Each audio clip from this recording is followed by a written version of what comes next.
Give My Regard to Blackjack, tome 6. Sixième tome et dernier tome de la série de médecine, du coup, qui est toujours très intéressante. Clairement, on a toujours notre médecin Ejiro qui est en service de psychiatrie, qui cette fois va devoir faire face un peu aux gros événements qui ont eu lieu dans le précédent tome et qui remet un peu en cause toute la pratique de psychiatrie et comment est-ce que les psychiatres s'occupent de leurs patients et arrivent à les remettre en liberté en réglant un petit peu leurs soucis, en les remettant dans le droit chemin, ce qui n'est pas forcément toujours le cas. Il va être confronté du coup à quelques préjugés du coup un peu qu'il va y avoir durant cette période-là, suite à cause du fameux événement.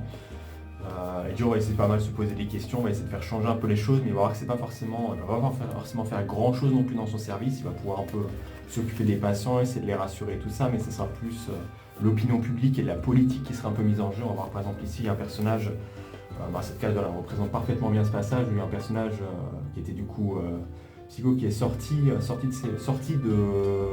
médecine, qui est sorti du bloc et il retrouve une vie normale, mais malheureusement le patron qui lui a promis un emploi ne va pas forcément le prendre parce qu'il a encore quelques préjugés. Il va dire peut-être que cette personne-là que je vais prendre, qui a aussi des antécédents, va finir un peu comme l'autre personne qui a provoqué le gros accident. Donc vraiment, on va pas forcément se passer des trucs très très cool. On va avoir une petite tentative de suicide, forcément vous dire de qui, mais vous pourrez facilement trouver aussi si vous lisez la série.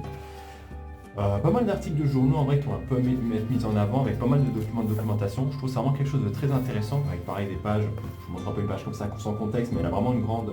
Je trouve on a pas mal de pages de couleurs, soit dans ce tome ou même dans toute la série, qui essaient d'apporter un peu un contexte, rajouter de l'information, rajouter de l'impact un petit peu aux scènes et aux paroles aussi des différents personnages. Enfin bref, je trouve ça assez sympa. On a une petite résolution d'affaires, on a l'impression que les choses changent un peu, ce qui revient un peu avec ce que dit la dernière de couverture, le manga qui a révolutionné le système qui a bouleversé le système de santé japonais, voilà. Je trouve que c'est bien marquant parce qu'on le voit un peu dans ce tome avec le service de psychiatrie qui change, l'opinion politique des gens qui change un peu, même si ça a un peu de mal. On a aussi du coup la fin un peu d'Ejiro. Qui est pas forcément, je vous montre un peu la dernière page, enfin l'une des dernières pages, qui nous montre un peu Ejiro du coup en mode un peu libre effectivement, mais je trouve qu'on n'a pas forcément trop de conclusions. Je m'attendais vraiment peut-être à une conclusion, un but un peu précis avec Ejiro qui a peut-être fini son stage et qui aurait trouvé peut-être sa voie et trouvé peut-être même un truc quelques années plus tard pour voir un peu ce qui se serait passé et ce qu'il aura permis de faire évoluer. C'est pas forcément le cas, on a l'impression, je suis un peu resté quasiment sur ma fin parce que je m'attendais, c'est pas qu'elle est mauvaise, mais je m'attendais peut-être à plus ou vraiment à une conclusion apportée par la série, ce que j'ai pas eu, mais c'était pas forcément mauvais non plus, on a vraiment la conclusion du service de psychiatrie. Et toi, t'en penses quoi?